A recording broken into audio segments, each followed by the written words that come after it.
O presidente Luiz Inácio Lula da Silva se reuniu hoje com parte da equipe ministerial.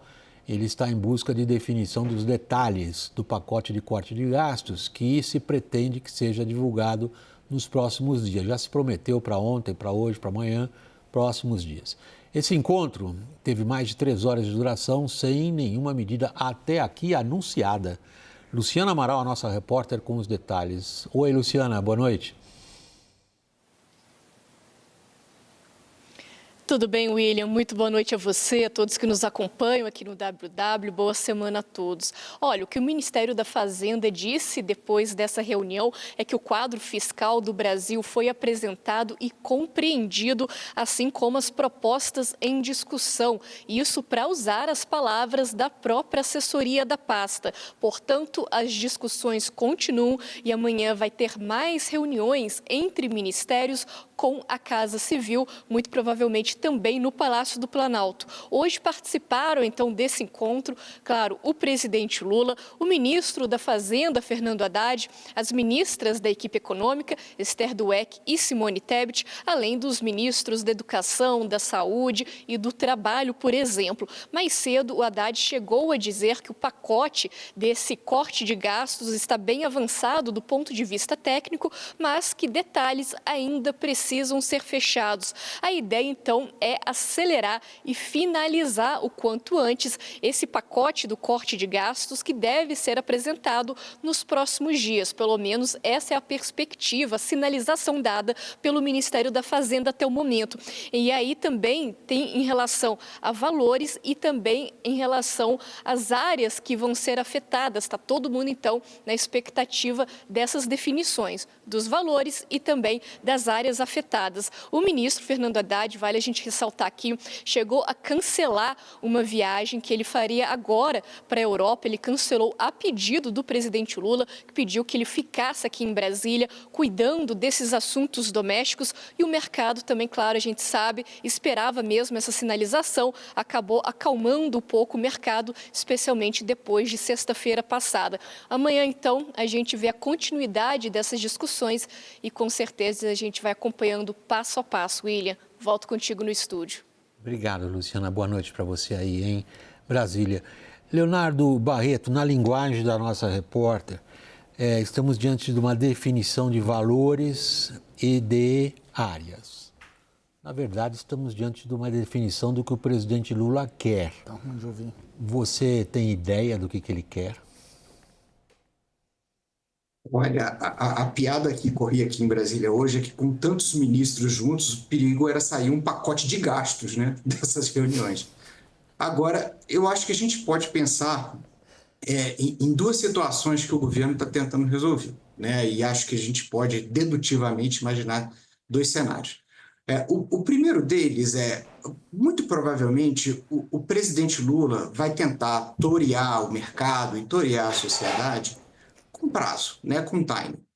Então, muito provavelmente, vão se estabelecer ali gatilhos para caso um desempenho fiscal não seja atingido, mas isso vai ser aprovado só em 2025, então, se o exercício de 2026 não der certo, esses gatilhos vão ser acionados só em 2027. Então, seria uma forma de preservar o Lula, né, o presidente Lula, dessa coisa chata, né, de fazer corte de gastos, né. E o segundo aspecto é que talvez o presidente ele tenha que conseguir um consenso, né, inclusive dentro do partido. Me parece que essa é uma situação, assim, em termos práticos, muito parecida com 2003, né, quando o governo entrou, vivia um problema de desconfiança muito forte e teve que encarar a reforma da Previdência para poder conquistar a confiança do mercado, e isso acabou gerando, inclusive, o PSOL. Né? Eu acho que é uma situação muito parecida do ponto de vista objetivo. A diferença é que o presidente, naquela época, ele via um horizonte mais longo para si, né? Talvez não seja o caso agora. Né? Ele, naquela época, talvez ele tivesse expectativa de conseguir ter a confiança, uma relação duradoura com o mercado, que também não deve ser o caso agora. Mas, em termos objetivos, me parece que 2003 é o melhor parâmetro para a gente usar, né? Para entender esse momento que a gente está vivendo. Caio, é interessante o arco histórico que o Leonardo acabou de traçar, que já lá se vão 20 anos, né, Leonardo? Um Brasil bastante diferente, e sobretudo um PT muito diferente, e sobretudo um Estado maior em torno do presidente da República, muito diferente do que ele tem hoje, e um próprio presidente que muitas vezes a gente nem reconhece muito aquele personagem que a gente conheceu 20 anos atrás, né, vindo da luta sindical e assumindo pela primeira vez a presidência. Agora, equivale a dizer o que o Leonardo acabou de nos dizer, Caio, que a intenção do Lula é empurrar com a barriga. É essa? Bom, William, eu tenho a percepção que se a gente pegar o filme dos últimos dias, o presidente Lula alguma coisa ele quer entregar e a grande dúvida é saber o tamanho do que ele pretende entregar. Se a gente considerar que na sexta-feira o dólar explodiu, recorde no Brasil desde 2020 e principalmente, obviamente, no governo Lula 3. Se a gente considerar que o ministro da Fazenda, Fernando Haddad, estava de malas prontas para uma viagem com os líderes do G20 na Europa, né, para consolidar ali essa série de reuniões que haverá neste mês aqui no Brasil. O presidente Lula mandou que ele não fosse, que voltasse e que focasse justamente neste pacote. Eu gosto de olhar tudo isso e mais o risco real ali do Donald Trump vencer essa eleição e poder impactar de alguma maneira também nesse valor do dólar, pelo menos de imediato. Então, William, eu apostaria que algo vai sair, que algo sairá nesta semana, que o ministro da Fazenda, Fernando Haddad, de alguma maneira está conseguindo manejar isso com o presidente da República, basta ver quem que ele levou hoje, né? A nossa repórter colocou aí, quem que ele levou? Levou o ministro do Desenvolvimento Social, benefícios sociais, são um dos alvos. Levou o ministro do Trabalho, esses benefícios trabalhistas, seguro-desemprego, também é um alvo. E a ministra da Saúde, já que também a vinculação dos recursos da saúde e da educação também é um dos alvos. Eu acho que alguma coisa vai sair. A grande questão, William, é o tamanho do que vai sair, se vai ser o suficiente para dar um choque ali e tentar diminuir o preço do dólar, conter um pouco a inflação e fazer um aceno principalmente ao mercado e ao governo que vive uma crise de expectativa. O Caio, Leonardo, tem, pelo trabalho dele de repórter sobretudo, insistido sempre numa seguinte tese político-eleitoral. Nada do que possa sugerir ao presidente Lula que ele fazendo em termos de corte de gastos, lhe traga prejuízos político-eleitorais, ele adotará. Algo está mudando nesse sentido? Acho que a questão do dólar deve ter aumentado o custo de transação desse processo, mas eu imagino que o governo, se tiver sofisticação suficiente, porque essa é uma outra variável, né? Uma coisa é você querer fazer, outra é conseguir fazer, né? Se tiver sofisticação suficiente, muito provavelmente está nesse momento pensando o seguinte: como é que eu vou cortar e manter a minha capacidade de continuar investindo ou transferindo renda? Né? Muito provavelmente essa é a pergunta que a turma está tentando responder. E já tem algumas indicações nesse sentido. Por exemplo, vamos colocar as emendas dos parlamentares da saúde nos gastos obrigatórios. Então, você abre espaço discricionário, né? E aí o governo, inclusive, tem a oportunidade de crescer o orçamento, né? Porque ele pode avançar nisso. Agora, o que é mais interessante nesse processo assim, é difícil ter os dois mundos, né, nessa situação. Então, por isso que talvez o governo ele esteja trabalhando mais com o tempo, sabe? Vai sinalizar alguma coisa agora para aprovar no ano que vem, para que se 2026 não der certo, aí apresenta em 2027, tenta avançar sobre recursos da Câmara, do Congresso Nacional. Aliás, no momento em que o governo precisa anunciar um pacote fiscal, está sendo discutido e votado na Câmara dos Deputados um PLP que, na prática, limita muito o controle do Congresso sobre o orçamento. Ou seja, para quem precisa politicamente do Congresso, essa não é uma boa maneira de começar essa conversa, né?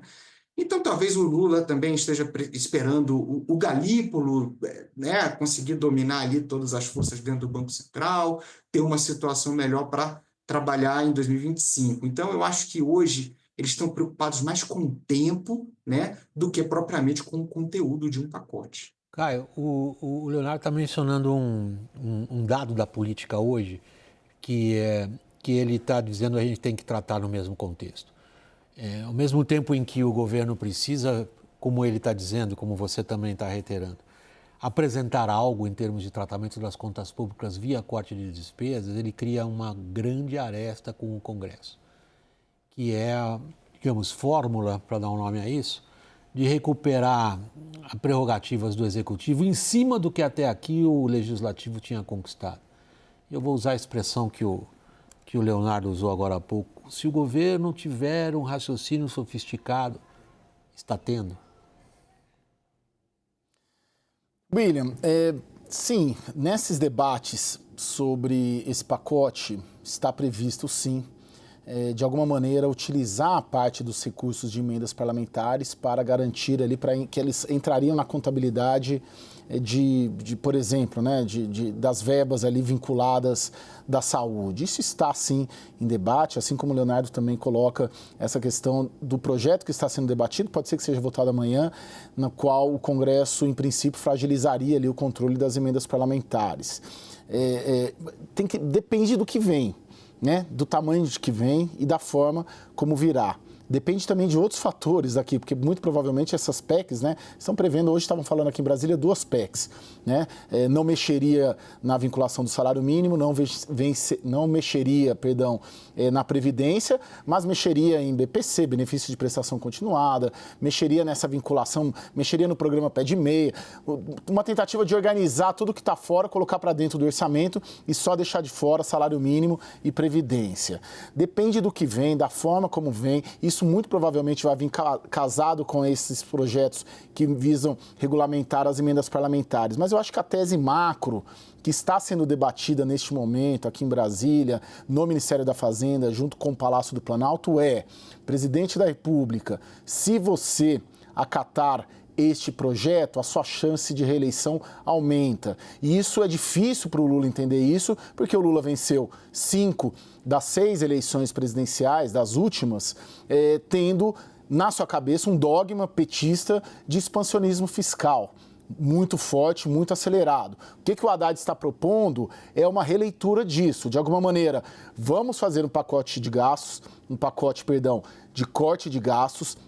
Este pacote vai ter um impacto sobre o dólar, consequentemente sobre a inflação e, consequentemente, aumenta a chance dos juros baixarem. E lembrando que o Gabriel Galípolo, que é muito próximo ao governo, assume aí o Banco Central já em janeiro. Então, esse é o conceito, mirando em 2026, não só na eleição, mas também no troféu que o Haddad busca, com o aval do presidente Lula, que é a retomada do grau de investimento por parte do governo.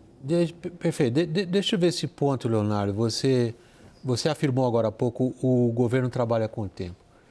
Diante do que a gente detecta de ansiedade ou até angústia, se você quiser, não é um juízo de valor, é uma constatação de fato, dos agentes econômicos em relação à maneira como o governo trata as contas públicas, o governo tem esse tempo?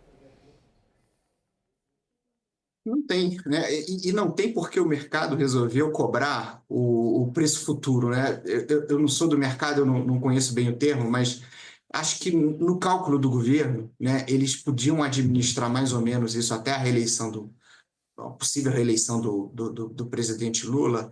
E aí você vai cair, e acho que esse é o meu cenário base, num cenário meio Alberto Fernandes ali na Argentina, onde se a gente voltar um pouco no tempo ali, perto da eleição do Milei, onde o governo vai suportar algum desgaste macroeconômico, uma inflação mais alta, enfim, e vai tentar compensar isso com políticas direcionadas, né? Vai manter o volume de transferência de renda, aí abre uma linha de crédito aqui, estimula uma indústria ali. Assim, eu não consigo perceber uma coisa muito longe disso, até porque, olha, a gente está falando de 2 PECs, né? A gente está falando de uma reforma, no contexto de uma reforma tributária está aí para ser votada, e num governo que tem muito pouca convicção sobre a natureza dessas PECs, se é que elas já existem, né? A gente não sabe. Então, assim, e o PT quebrando a cabeça para entender como é que volta para o jogo político. Então, de fato, eu não vejo um contexto, né? Eu acho que o governo vai buscar tempo, acho que isso é o que ele tem.